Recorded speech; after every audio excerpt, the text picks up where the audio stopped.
Assalamualaikum warahmatullahi wabarakatuh.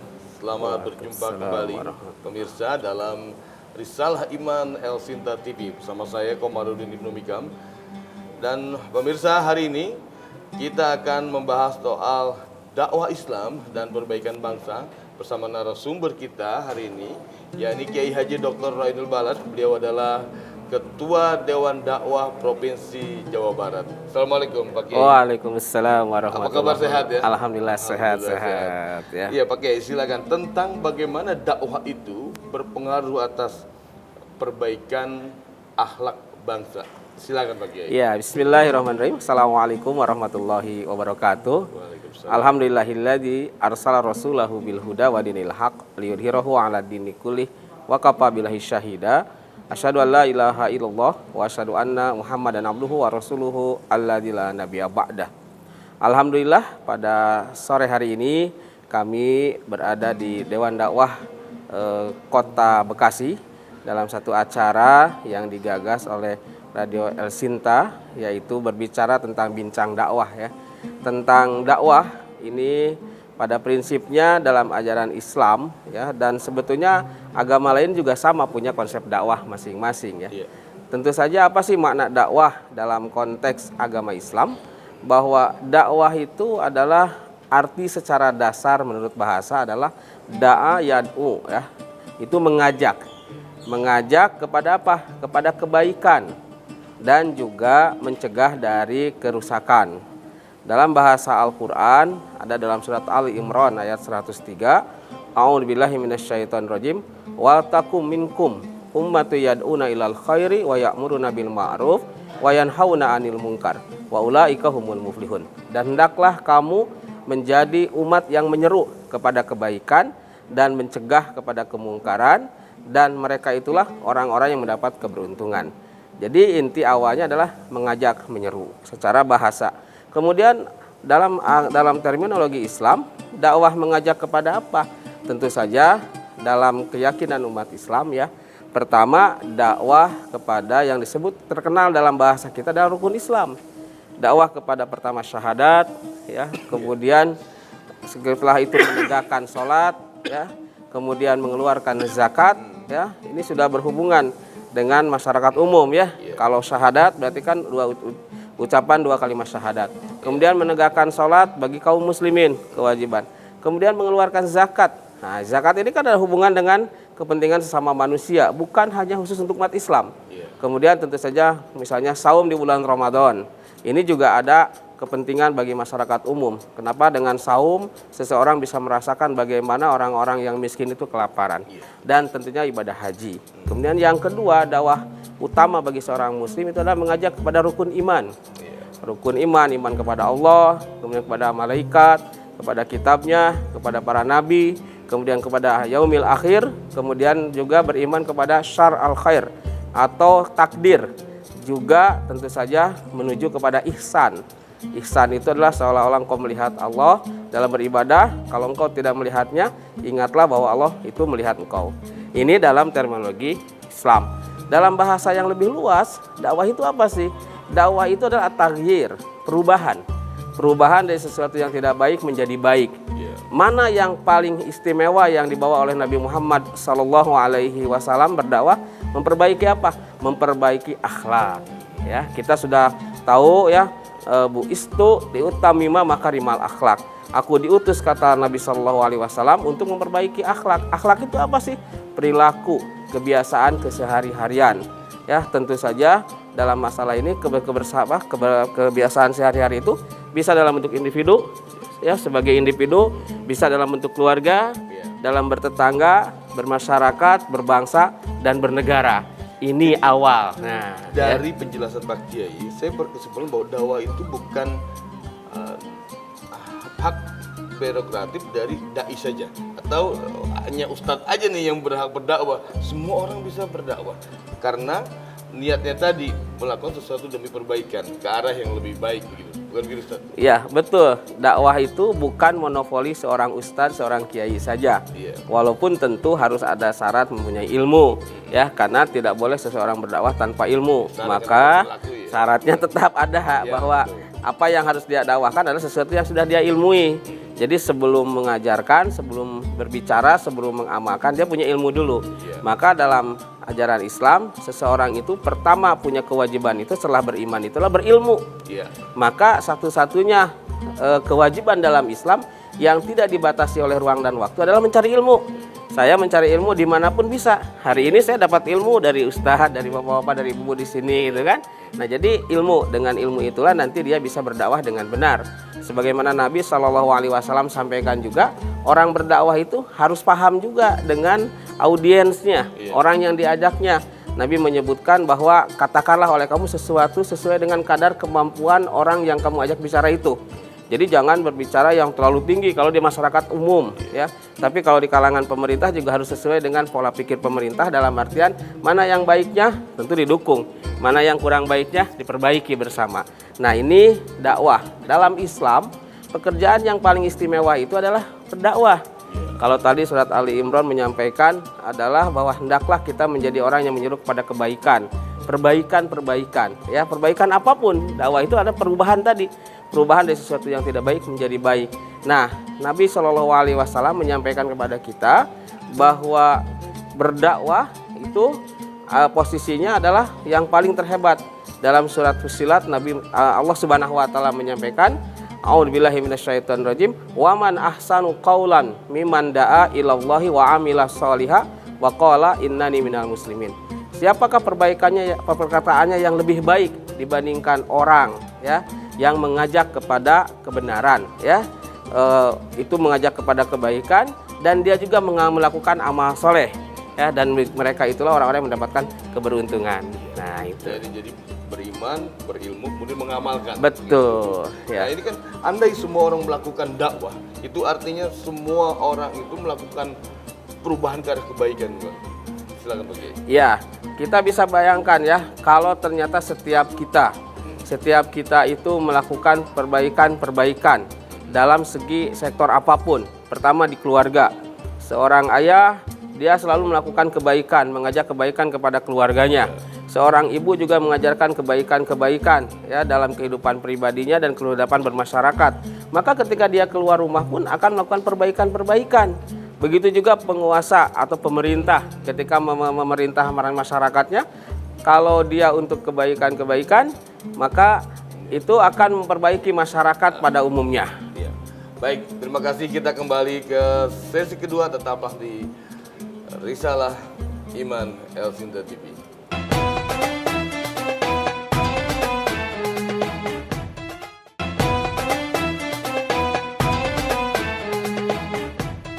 Baik pemirsa, selamat bergabung kembali dalam Risalah Iman El Sinta TV bersama saya Komarudin Ibnu Mikam dan narasumber kita hari ini yakni Kiai Haji Ra'in. Ya. Pak Kiai, kita melanjutkan diskusi kita tentang dakwah tadi. Kalau perspektif Kiai seperti apa ini? Ini Muslim, kemudian dalam satu wilayah itu mereka punya kewajiban buat dakwah, tapi kemudian terlihat gitu dalam secara faktual mobil-mobil yang lalu lintasnya macet, kemudian polusi udara di mana-mana, kemudian kalinya kotor. Apa yang terjadi dengan dakwah Islam? Iya, jadi secara prinsip dakwah yang paling harus ditekankan bagi seorang muslim itu adalah memahami makna hidup yang sesungguhnya, bahwa sesungguhnya hidup di muka bumi ini hanya sementara saja. Maka hendaklah dia harus melakukan kebaikan-kebaikan dengan meninggalkan kemungkaran-kemungkaran. Tapi nyatanya manusia itu banyak yang lupa akan kehidupan akhirat. Dia hanya memikirkan kehidupan dunia sehingga dia berpikir hanya untuk kesenangan sendiri. Ya, kadangkala dia mengabaikan hak-hak orang lain. Yang penting kepentingan saya, kesenangan saya tercapai.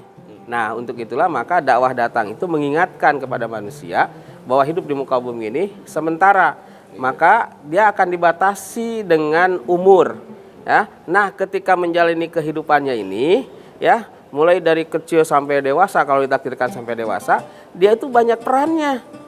Ketika dia baru lahir, orang menyebutnya dia seorang bayi.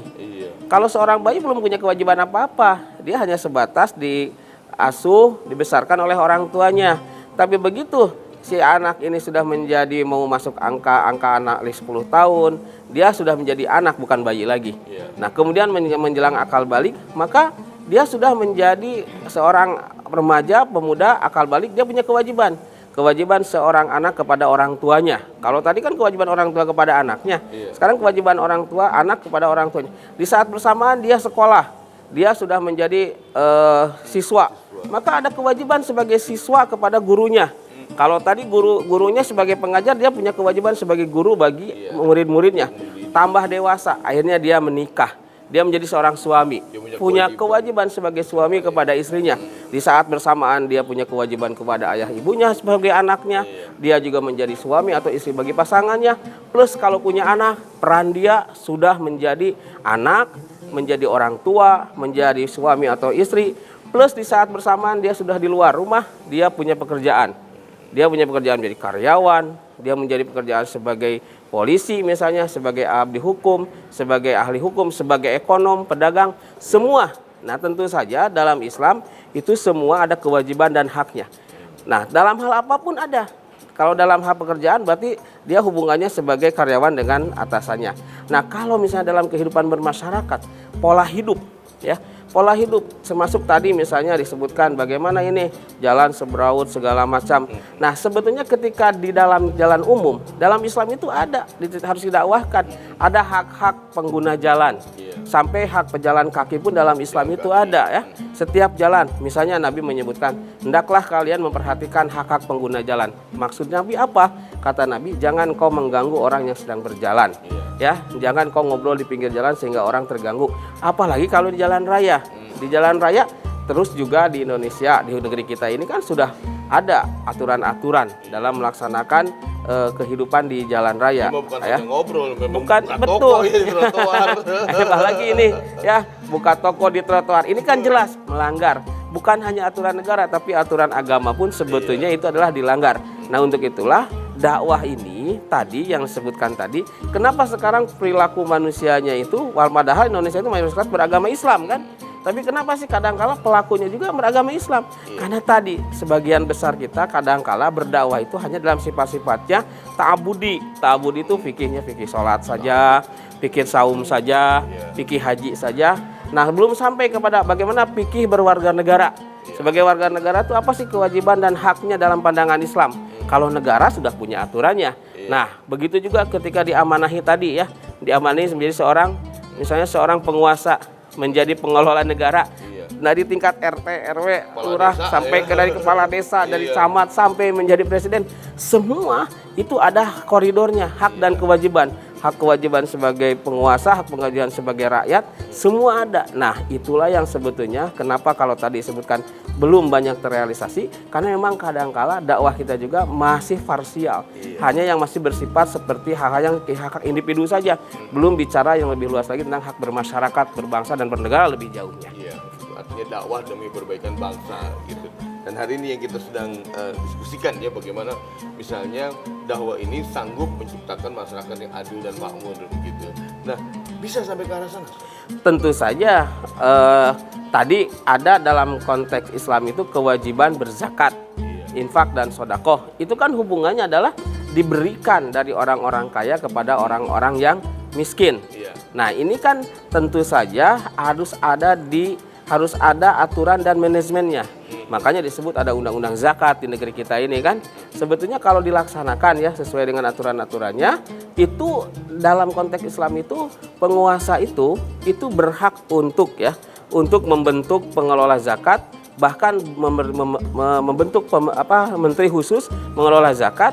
Kalau ternyata ini orangnya kaya nih ya, tapi dia tidak mengeluarkan zakat, itu pemerintah berhak untuk menanyakan. Penguasa itu berhak menanyakan kenapa kamu tidak mengeluarkan zakat gitu kan.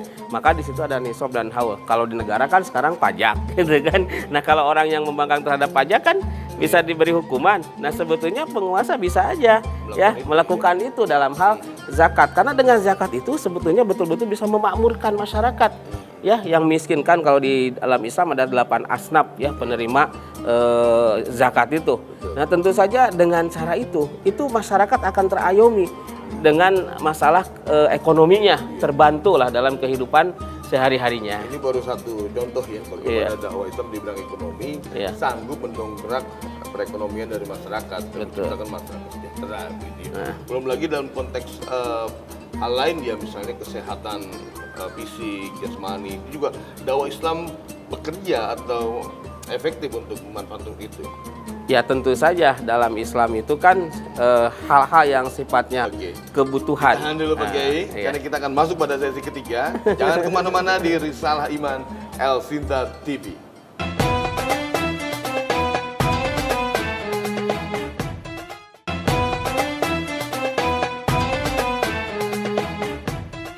Baik pemirsa, bergabung kembali di Risalah Iman El Sinta TV bersama saya Komarudin Ibnu Mikam, dan kita masih berbincang soal Risalah Iman bersama Kiai Haji Muhammad Roinul Balad, Ketua Dewan Dakwah Provinsi Jawa Barat. Baik, tadi ada yang tertahan, silakan dilanjutkan. Ya, jadi dalam konteks berbangsa dan bernegara, korelasi antara masyarakat dengan pengelola negara, dalam hal ini adalah pemerintah, itu mesti ada keseimbangan. Keseimbangannya apa? Yaitu senantiasa bersemangat dalam melakukan perbaikan-perbaikan. Dalam masalah apapun. Misalnya dalam masalah kesehatan, misalnya ya dalam kesehatan tadi kan kebersihan dan lain sebagainya. Masalah kesehatan tentu saja masyarakat juga kan sudah punya kewajiban-kewajiban tertentu kepada pemerintah. Sehingga pemerintah juga harus harus seimbang bagaimana memperhatikan masyarakat. Apalagi dalam konteks negara itu dibiayai oleh uang pajak. Maka uang pajak ini sebenarnya bisa memberikan kesejahteraan dan kesehatan kepada masyarakat. Nah, apabila ada salah satu komponen, ya kan bangsa ini ada pemerintah, ada masyarakat. Nah, salah satu komponen itu ternyata melakukan pelanggaran, maka dalam Islam itu tidak boleh membiarkan pelanggaran. Dalam konteks hadis Nabi SAW disebutkan, man ra'a minkum munkaron falyughayyiru biyadihi, fa illam tastati fa bilisanihi, fa illam tastati wa biqalbihi, wa huwa ad'afu minal iman. Apabila kamu melihat satu kesalahan, satu kemungkaran dalam bahasa Al-Qur'an, maka hendaklah kamu rubah dengan cara kekuatanmu, tanganmu. Kalau kamu tidak sanggup, dengan lisan kamu. Kalau kamu tidak sanggup, maka dengan hati kamu. Ini menunjukkan kepada metode bagaimana mengadakan islah perbaikan dalam kehidupan. Tentu memperbaiki sesuatu kerusakan tidak boleh dengan cara yang rusak juga.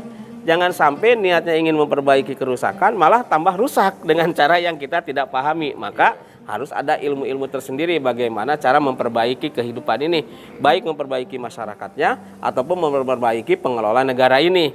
Nah, kalau sudah balance, maka insya Allah akan islah tadi, akan ada perbaikan-perbaikan yang lebih memberikan kemaslahatan, kemudian kesejahteraan kepada masyarakat. Kalau masyarakat sejahtera, berarti penguasanya juga akan ikut kuat. Nah, itu. Nah, ini kemudian kalau kita balik suatu kondisi di mana masyarakatnya tidak sejahtera, kemudian penegakan hukum di mana-mana terzalimi, apa yang terjadi dengan dakwah Islam?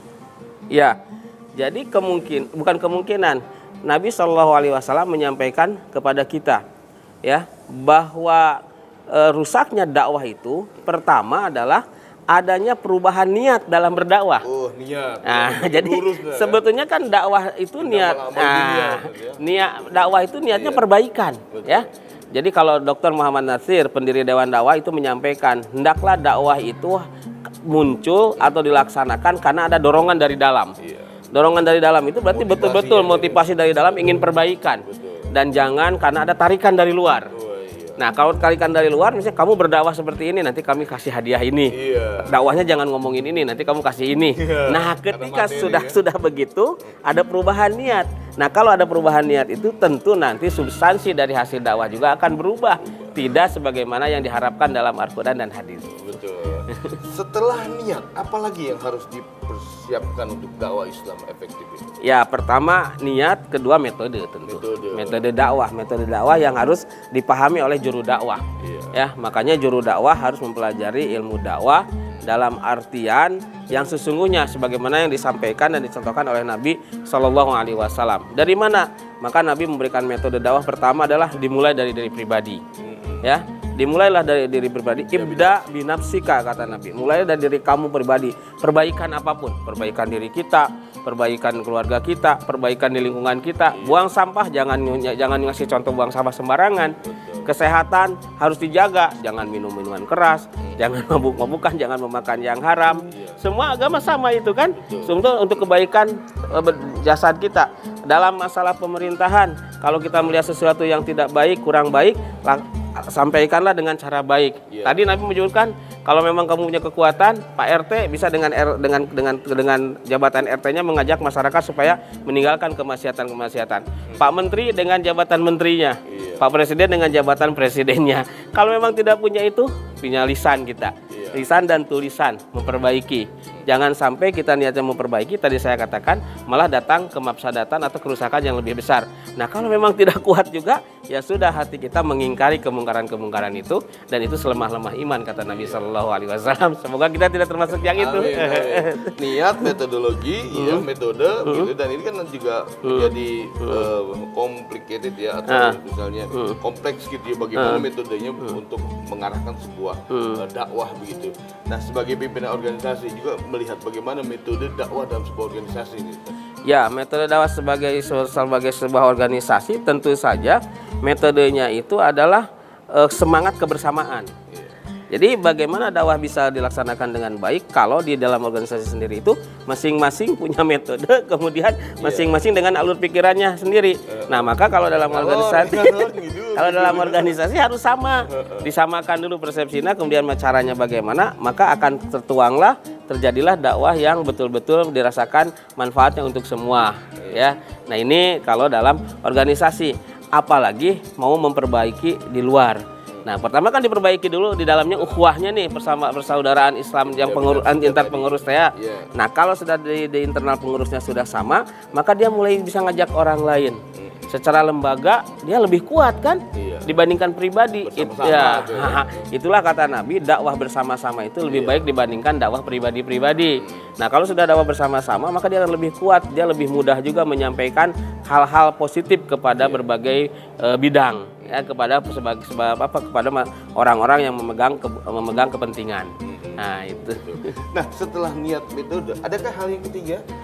Hal ketiga tentu saja ujungnya dakwah itu karena memang niatnya ingin mendapatkan keridhaan Allah, tawakal. Ya. Ujungnya tawakal, ya. Hasilnya adalah milik Allah. Betul, itulah yang disebut dengan percaya dengan takdir. Betul. Takdir itu sesuatu yang sudah terjadi. Iya. Kalau belum terjadi belum takdir namanya. Betul. Sudah dakwah dengan metode yang bagus, dengan cara yang hebat, ilmu yang tidak juga sudah sangat mumpuni, ternyata memang hasilnya belum maksimal, yaitu takdir, tawakal. Serahkan kepada Allah Subhanahu wa taala. Ini menjadi persoalan ketika banyak orang berguguran di jalan dakwah adalah ketika melihat hasilnya itu udah dakwah sekian tahun tapi masih begini-begini aja, jadi dia putus asa gini. Nah, kalau kondisi demikian, apa yang harus dilakukan? Ya, tadi Nabi kan menyebutkan bahwa sebenarnya spirit Islam itu dalam melakukan suatu pekerjaan itu adalah melihat usaha dan upaya, bukan hasilnya. Gitu ya. Baik. Ya. Terima kasih. Luar biasa sekali. Risalah Iman El Sinta TV kali ini, dan saya sendiri merasa ada sebuah pencerahan yang luar biasa. Terima kasih Pak Kiai. Sama-sama. Menarik sekali. Dan demikian saudara, di Risalah Iman El Sinta TV bersama saya Komarudin Ibnu Mikam dan Kiai Haji Muhammad Roinul Balad, Ketua Dewan Dakwah Provinsi Jawa Barat. Assalamualaikum warahmatullahi wabarakatuh. Waalaikumsalam warahmatullahi wabarakatuh.